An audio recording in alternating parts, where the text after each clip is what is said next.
అందరికీ నమస్కారాలు. మన ప్రత్యేక శ్రేణికి స్వాగతం.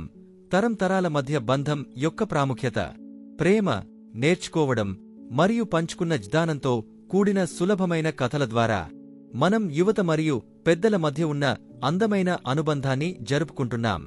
రండి, ప్రతి కథతో మనం కలిసి ఈ ప్రయాణాన్ని ప్రారంభిద్దాం. కథ 2. అజ్జి మరచిన వంటకాలు. ప్రతి రుచిలో ఒక జ్ఞాపకాల సుగంధం ఉంటుంది. సోనియా అనే యువతి ఒక కలలు కన్నింది. ఒక చిన్న కాని హృదయాన్ని తాకే హోటల్ మొదలుపెట్టాలని. ప్రముఖ ఫుడ్ కాదు, కాని మనస్కు హత్తే రుచులు. ఆమె అనేక ప్రయత్నాలు చేసింది. నవీన మెనూలు, ఆకర్షణీయమైన ప్రెజెంటేషన్, ఫ్యూషన్ వంటలు. కాని ఏదో తక్కువ అనిపించింది.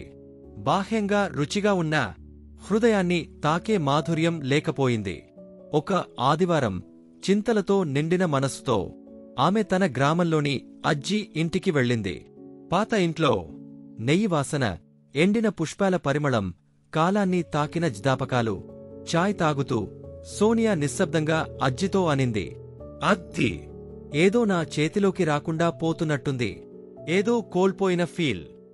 అజ్జి చిరునవ్వుతో ఓ పాత పెట్టె తీసుకుని ఒక పాత పచ్చని పుస్తకం తీసివడమే చేసింది. అది వంటల పుస్తకం మాత్రమే కాదు, అందులో జ్ఞాపకాల కథలు కూడా ఉన్నాయి.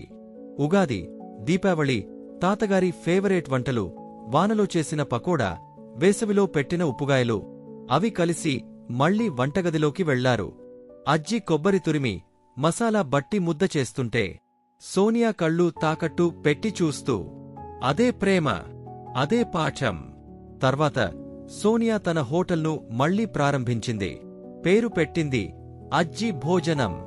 వంటలు చాలా సాదా, కాని జనాలు దూరం నుంచి వచ్చి తినడం మొదలుపెట్టారు. ఎందుకంటే వారికి బాగుండాలి, కడుపు మాత్రమే కాదు, హృదయం కూడా. ఒక కస్టమర్ జాకపండు కూర తిని, ఇది మా మంగళూరు బాల్యాన్ని గుర్తుచేస్తోంది అన్నాడు. ఒక వృద్ధ మహిళ ఎండు నువ్వుల ఉండ తిని, ఇది మా అమ్మ చేసేది అంటూ కన్నిటితో చెప్పింది. అర్థం చేసుకుంది, ఇది వంటకాలు కాదు, ఇది అనుబంధం, జ్ఞాపకం, ఆత్మీయత. ముగింపు సందేశం: మనం పెద్దలను వినినప్పుడు వంటలు మాత్రమే కాదు, ప్రేమ, జ్ఞాపకాలు, తరం బంధాలు తిరిగి మేల్కొంటాయి. ఈ ప్రయాణంలో భాగమైనందుకు మీ అందరికీ హృదయపూర్వక ధన్యవాదాలు. ప్రతి తరం మధ్య ప్రేమ మరియు జ్ఞానం బంధం మరింత బలంగా మారాలని ఆకాంక్షిస్తున్నాం.